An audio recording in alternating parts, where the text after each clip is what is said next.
ভেজালের এই দুনিয়ায় খাঁটি কিছুই ভালো লাগবে না। আজকে আপনাদের দেখাবো একদম অরিজিনাল খেজুরের গুড়ের পাটিসাপটা পিঠা। আর সকাল সকাল ঘুম থেকে উঠে যদি এরকম একটি পরিবেশ দেখতে পান তাহলে কতই না ভালো লাগে। সকাল সকাল ঘুম থেকে উঠেই চলে গেলাম আমাদের সরিষা ক্ষেত দেখতে, যে ক্ষেতের কি অবস্থা দেখে আসি। নিজেদের লাগানো ক্ষেত। গিয়ে দেখলাম খুবই বেহাল দশা, সরিষা এখনো পাকাই ধরেনি। কবে ধান গাড়বো, কবে কি করব, সেই নিয়ে খুবই চিন্তায় পড়ে গেলাম আমরা। যাই হোক, ক্ষেত তো দেখে আসলাম। আলহামদুলিল্লাহ সরিষা মোটামুটি ভালো হয়েছে। মানে প্রথম যে আবাদ করেছিলাম তার তুলনায় এটা ভালো। পরবর্তীতে হয়তো আরো ভালো হবে। বাড়ি এসেই শুরু করে দিলাম পিঠা বানানোর উৎসব। উৎসব বলতে কি, আমি কখনো আগে এগুলো বানাইনি। অতটা অভিজ্ঞতা নেই, টুকটাক ভিডিও দেখে যা পারি আরকি। তো গতকাল রাতে আমি একদম খাঁটি গরুর দুধ দিয়ে এই ক্ষীরসা বানিয়ে রেখেছিলাম।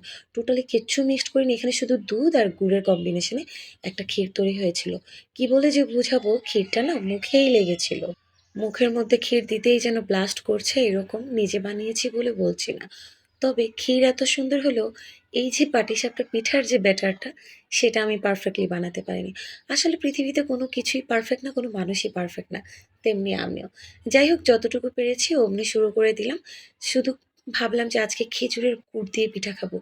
খেজুরের গুড়ের ঘ্রাণে যেন পুরো বাড়ি একদম মানে কি বলে ভরে যায়। কিন্তু যা হলো সেটা পরেই বুঝতে পারবেন। আমি তাড়াতাড়ি করে চুলায় আগুন ধরিয়ে দিলাম আর আমার ফ্রাই প্যানটা বসিয়ে দিলাম।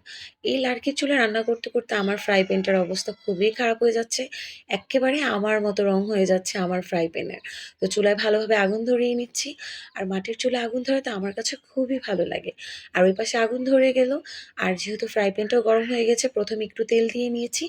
তেল দিয়ে আমি পুরোটা ফ্রাই প্যানের মধ্যে ভালো মতো লাগিয়ে দিচ্ছি যেন পিঠা না লেগে যায়। এরপর যেটা হবে সেটার জন্য আমি মোটেও প্রস্তুত ছিলাম না। প্রথমে ঢেলেছি উল্টাপাল্টা, বেটারটা ঢাললাম, পুরা গোল হলো না। যাই হোক, একদম মানে ফ্রাই প্যানটা বেশি গরম হয়ে গেছিল, যার জন্য আমি বুঝতে পারছিলাম না কি করব। কিন্তু এখন যেটা হবে এটার জন্য তো টোটালি প্রস্তুত ছিলাম না। যা হলো, ওই যে বললাম খাঁটি জিনিস কখনোই, আসলে এই ভেজালের দুনিয়ায় খাঁটি কিছুই টিকে থাকতে পারে না। আমরা ভেজাল খেতে, খেতে এমন হয়েছে যে খাঁটি জিনিসের ব্যবহারই করতে জানি না। খেজুরের গুড়টা একদম অথেন্টিক হওয়াতে যেটা হয়েছে, ফ্রাই প্যানের মধ্যে ওই ক্ষীরটা দেওয়াতে গলে পানি হয়ে যাচ্ছিল। মানে কেন হচ্ছিল আমি বুঝতে পারছিলাম না। কিন্তু একটা জিনিস উপলব্ধি করতে পারলাম যে আসলে মানুষ কেন ভেজালটাই বেশি পছন্দ করে। কারণ খাঁটি জিনিসের মধ্যে শান্তি নেই। আসলে কোনো কিছু প্রপারলি হয় না। কবি বলেছে, "একবার না পারিলে দেখো শতবার।" আমি বারবার চেষ্টা করে যাচ্ছিলাম। অনেক চেষ্টার পর অনেক কষ্টে আমি এতটুকু পিঠা বানাতে পেরেছি। যাও খুবই বেহাল দশা, পুড়ে গেছে, ফেটে গেছে। বাধ্য হয়ে চলে আসলাম। পিঠা বানানো আজকের মতো ওখানেই শেষ হয়ে গেল। আর যে একটু কালকে রান্না করা তরকারি ছিল সেটা গরম করে নিলাম। কারণ ভেবেছিলাম পিঠা খাবো, কিন্তু পিঠা তো হলো না, এখন ভাত খেয়েই টিকে থাকতে হবে। তো আমাদের গ্রামের স্বাভাবিক জীবনটা এভাবেই প্রতিদিন যাচ্ছে। আপনাদের কিভাবে যাচ্ছে কমেন্ট করে জানাবেন। আল্লাহ হাফেজ।